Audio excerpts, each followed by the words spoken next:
Hello guys, तर स्वागत आहे तुमचं आपल्या या यूट्यूब चॅनलवरती. मित्रांनो, चॅनलवर नवीन असाल तर चॅनलला सबस्क्राईब नक्की करा आणि अशाच नवनवीन अपडेट्स आपल्या या चॅनलवरती पाहत राहा. चला तर मग आपण पाहूयात लपंडाव मालिकेचा आजचा रिव्ह्यू. तर मित्रांनो, आता कबीरने मुद्दाम सखीला रूममध्ये आणलेलं असतं आणि आता तो तिच्या जवळ गेला आहे. फक्त सखीने ते सगळं खालचं बोललेलं विसरून जावं म्हणूनच तो सखीच्या जवळ आलेला असतो. पण आता सखी सखी म्हणत असते की कबीर काय आहे.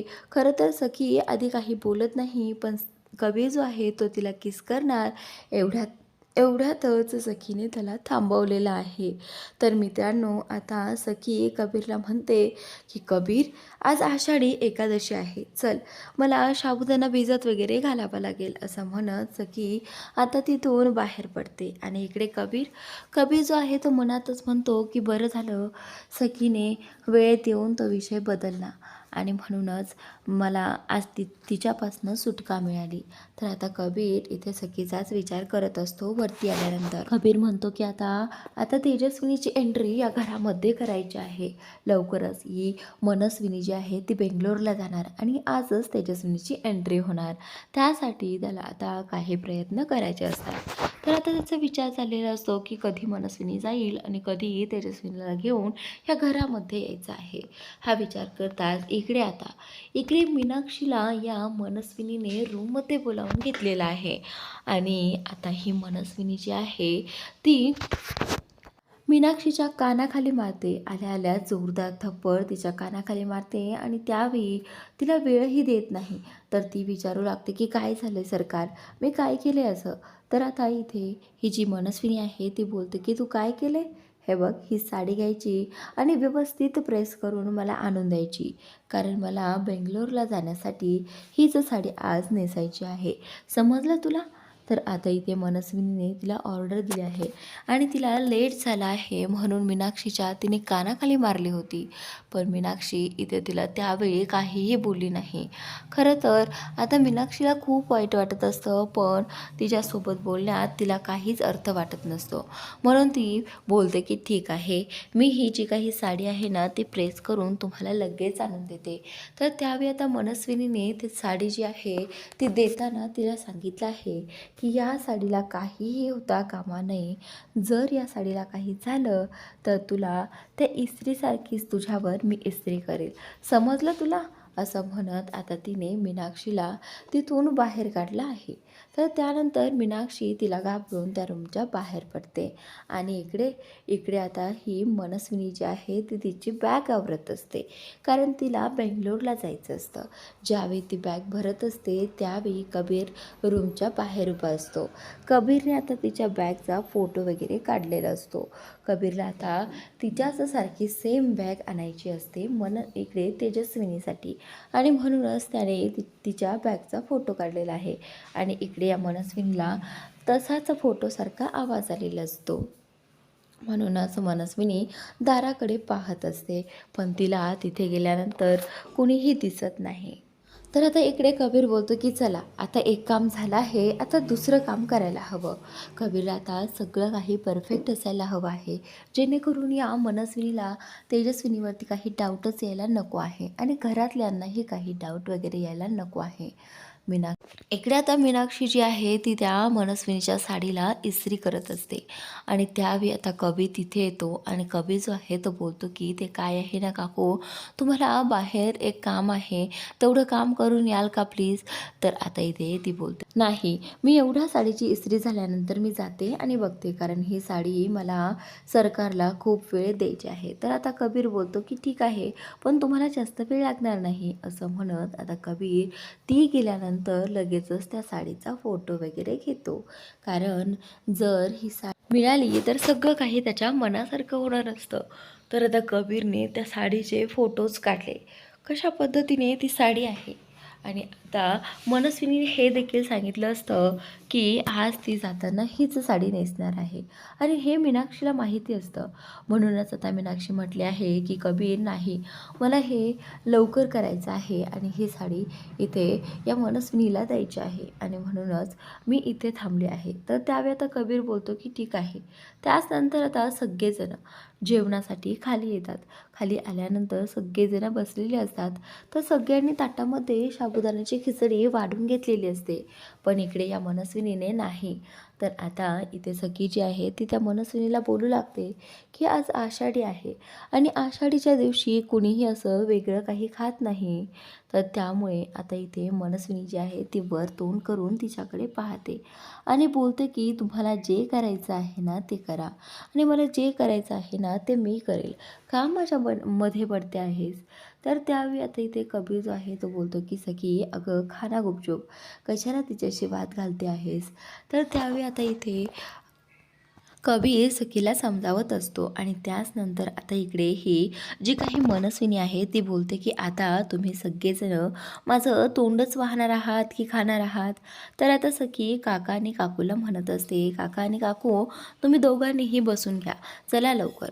तर त्यावेळी आता मनस्विनीच्या सांगण्यावरून काका आणि काकू तिथेच उभे असतात. त्यानंतर आता इथे मनस्विनी फक्त त्या काकूकडे रागाने पाहते आणि बोलते की बसा बसा आणि 2 दिवस जगून घ्या, कारण 2 दिवसांसाठी मी इथे नाही आहे म्हटल्यानंतर तुम्ही काहीही करू शकता.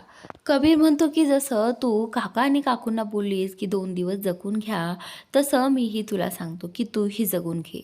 तर आता इथे ही जी काही मनस्विनी आहे ती बोलते की कबीर तू खूप जास्त शहाणपणा करतो आहेस. हे बघ मी जेवढं सांगितलं आहे ना तेवढंच करायचंस आणि हे बघ ताटात जेवढं वाढलं आहे ना तेवढंच पुरेसं असतं, समजलं तुला. तर त्यावेळी आता कबीर बोलतो की हो हो समजलं मला. तर त्याचनंतर आता इथे सखी त्या मनस्विनीकडे रागाने पाहत असते आणि इथे मनस्विनी त्या सगळ्यांना सांगत असते की चला मला आवरायचं आहे, खाऊन घ्या सगळ्यांनी पटकन. तर तेवढ्यातच तिथे ती उर्फी येते आणि ती आल्यानंतर आता कबीरला आणि सखीला बोलू लागते की सखीताई आणि कबीर दादा मला ना आज विठ्ठलाचं रूप धारण करायचं आहे, प्लीज तुम्ही दोघेजणं मला करून द्याल का. तर त्यावेळी आता गौतम तिचं हे बोलणं ऐकत असतो आणि त्यावेळी त्याला खूप छान वाटतं. तर आता कबीर आणि सखी दोघेही जण बोलतात की हो का नाही करून देणार, करून देऊ, आम्ही नक्कीच करून देऊ. त्यानंतर आता इकडे ही मनस्विनी जी आहे ती आता बोलते की आत्ता मला निघायला हवं, आता वेळ झाली आहे असं म्हणत आता तिचा नाश्ता वगैरे झालेला असतो आणि ही मनस्विनी जायला निघालेली असते. त्यानंतर आता ती कबीर समोर येते आणि कबीरला म्हणते की मी इथून गेल्यानंतरही मला सगळं काही असंच हवं आहे. त्यावेळी कबीरने मनस्विनीला थांबवलं आहे. तिला म्हणतो की वेट, तुला ना आता एका गोष्टीची जास्त गरज आहे. कबीरने तिच्यासाठी एक गॉगल आणलेला आहे आणि तो गॉगल देत आता तो मनस्विनीला म्हणत असतो की तुला या सगळ्याची आता सगळ्यात जास्त गरज आहे, कारण तिकडे ना सूर्यप्रकाश खूप असतो आणि हे लावल्यानंतर तुला बरं पडेल. तर असं म्हटल्यानंतर खरं तर ही मनस्विनी त्याच्या हातातलं तो गॉगल घेते. खरं तर आश्चर्यच वाटतं या गोष्टीचं. तर त्याचनंतर कबीरने हा गॉगल फक्त तिला यासाठी दिलेला असतो की कबीर म्हटला होता की ज्यांचे डोळे अगदी बंद आहेत ना त्यातही या गॉगलने डोळे उघडतात बरं का. असं बोलल्यानंतर या मनस्विनीला राग येतो आणि ती तसाच गॉगल हातात घेऊन तिच्या कारकडे बाहेर निघून येते. ज्यावेळी ती बाहेर आलेली असते त्यावेळी तिची नजर तिच्या घराकडे जाते आणि ती एकटक त्या घराला पाहून घेते आणि थोड्याच वेळाने आता ती तिच्या गाडीमध्ये जाऊन बसते. इकडे जेव्हा ती गाडीमध्ये जाऊन बसते तेव्हा ती तरी देखील तिच्या घराकडेच पाहत असते, जणू की अजून कबीरवरचा राग तिचा गेलेला नव्हता. ती रागानेच त्या घराकडे पाहत असते. तर आता इकडे कबीर आणि सखी दोघेही जण मिळून उर्फीला आज पांडुरंग बनवणार होते. तर आता त्यांनी कॉस्ट्यूम वगैरे सगळं काही आणलेलं असतं. तर आता ही जी काही उर्फी आहे ती त्यांच्यासमोर उभी असते. सखीने तिला तो ड्रेस वगैरे घातलेला असतो आणि त्यावेळी तिला एवढा आनंद झालेला असतो की दादा आणि सखीदी माझ्यासाठी एवढं सगळं काही करत आहेत. तर त्यावेळी आता इथे काका काकू सगळेजण पाहत आहेत की त्यांची मुलगी किती सुंदर दिसते आहे ते. तर आता इकडे एंट्री होणार होती. जशी मनस्विनी घराबाहेर पडली तशी तेजस्विनीची या घरामध्ये एंट्री होणार होती. तर आता फायनली तेजस्विनी आलेली आहे. तिची बॅग वगैरे घेऊन सगळं काही घेऊन इथे या घरात राहण्यासाठी तेजस्विनी आलेली आहे. तेजस्विनी आता घरासमोर येताच ती एकटक पाहत राहते. हे खूप काही वर्षांपूर्वीचं घर आहे तिचं आणि त्या घरामध्ये ती कशा पद्धतीने वावरत होती ते सगळं काही तिला आठवत होतं. तर त्याचनंतर आता इकडे कबीरने आणि या सखीने हिला उर्फीला तर तयार केलं होतं. तर त्यावेळी ती उर्फी जी आहे ती म्हणत असते की मी कशी दिसते सखी दी. तर आता ती तिची तारीफ करत असते की तू खूप सुंदर दिसते आहेस. तर त्याचनंतर आता जेव्हा ही तेजस्विनी घराकडे येत असते त्यावेळी ती पाहत आहे की अजूनही तसंच आहे की बाकी सगळं बदललं आहे. पण नाही, तिला जास्त काही बदल त्या घरामध्ये दिसूनच येत नाही. ती फक्त इकडे तिकडे पाहत असते आणि तिला खूप छान वाटत असतं की आज ती स्वतःच्या घरी आली आहे. हे सगळं नाटक का होईना पण आज तिला स्वतःच्या डोळ्याने तिचं घर पाहता येत होतं. तिची सखी पाहता येत होती. कारण तिच्या डोळ्यासमोरच तिची सखी उभा होती आणि काही अंतरावरून ती सखीला पाहत होती. तिला त्या सखीबरोबर घातलेले काही क्षण आठवतात की कसं ती सखीला जेवण वगैरे भरवायची, कसं तिला तिच्यासोबत खेळायची. हे सगळे किचनमधले, बाहेरचे, घरातले सगळे क्षण तिला आठवायला सुरुवात होते. तर त्यानंतर कशा पद्धतीने सखीने आणि तिने इथे आरती केली होती ते देखील तिला आठवतं. आणि आता तिला या सगळ्याचा खूप त्रास होऊ लागतो. पण तरीही तिला आता त्रास होऊ न देता काहीही करून मागे न जाता तिला आता पुढे जायला हवं असं ती म्हणत असते. तर त्याचनंतर आता खूप हिंमत करून ही तेजस्विनी जी आहे ती घरात सगळ्यांच्या शेजारी आलेली असते. तर त्याचनंतर आता कबीरने पाहिलं आहे की तेजस्विनी आलेली आहे. कबीरने एका नजरेत तेजस्विनीला ओळखलं. काय इकडे आता सखी आणि कबीरने दोघांनी मिळून या मुलीला उर्फीला खूप छान सजवलेलं आहे. अगदी विठ्ठलासारखंच. तिच्याकडे पाहून तर खरंच विठ्ठलाचीच आठवण होत आहे. असं एवढी गोंडस ती त्या रूपामध्ये दिसत असते आणि ती हसतही असते कारण तिला ते बनायला खूप आवडत असतं. तर त्यावेळी आता सखी बोलते की खरंच आपले पांडुरंग जे आहेत ना ते अगदी क्यूट आहेत बा. तर आता लगेचच ती स्वतःच्या कमरेवरती हात ठेवते आणि अगदी पांडुरंगासारखी पोज देऊन उभी राहते. तर त्याचनंतर आता इकडे ही जी काही मनस्विनी आहे, तेजस्विनी बनून आलेली मनस्विनी आहे ती सगळीकडे पाहू लागते. पण आता तिला समोर विठ्ठल झालेला ही उर्फी दिसते आणि त्यावेळी आता इथे ती दिसतात ही मनस्विनी जी आहे ती तिच्या समोर येते. खरं तर ही मनस्विनी नाही तर ही तेजस्विनी असते. पण आता तिला या सगळ्यांसमोर दाखवायचं आहे की ती मनस्विनी आहे. म्हणूनच आता ती पुढे येते. पुढे आल्यानंतर ती पाहू लागते आणि आता सगळेजण गोंधळलेले आहेत की ही मनस्विनी तर गेली होती, मग ही रिटर्न का आली असेल? हिचं काही राहिलं असेल का? तर आता सखीच्या डोक्यात विचार येतो की काय झालं असेल, ही का वापस आली आहे. कारण हिची खूप मोठी बेंगलोरला मीटिंग आहे. पण तरीही ही वापस कशी काय आली. तर वापस येताच इथे या मनस्विनीने एक हे करून ठेवलं आहे. म्हणजे कधीही कोणालाही अपेक्षा नव्हती वाटली की ही मनस्विनी ही कधी काही असं करेल. तर आता मनस्विनी आल्या आल्याच तिला त्या उर्फीला म्हणते की तुम्हा या सगळ्यात एक गोष्ट कमी वाटत नाही आहे का.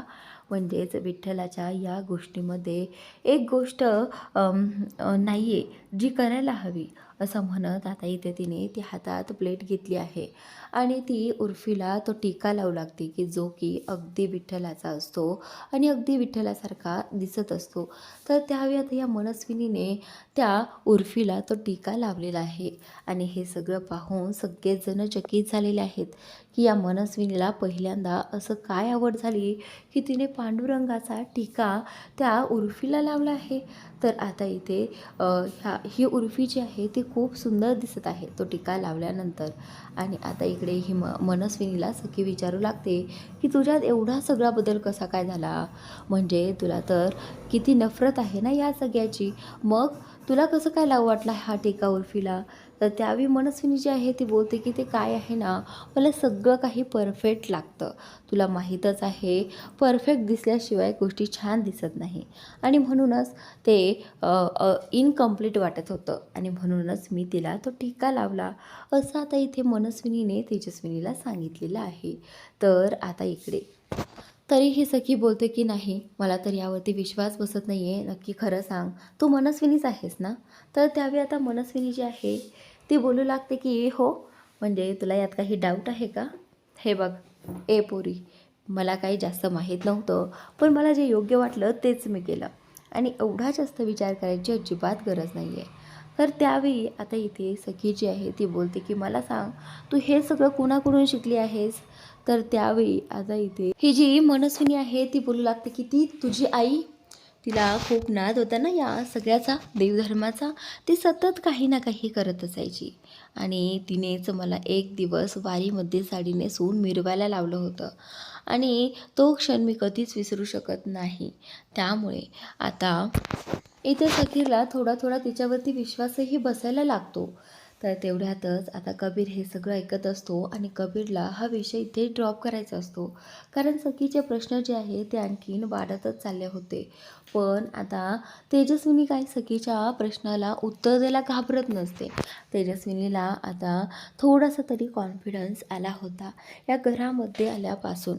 तेव्हापासूनच ती सगळ्यांशी छान बोलत होती आणि त्याचवेळी आता सखी तिला विचारू लागते की काय झालं आहे, मग तू तुझे तिकीट कॅन्सल केलेत का?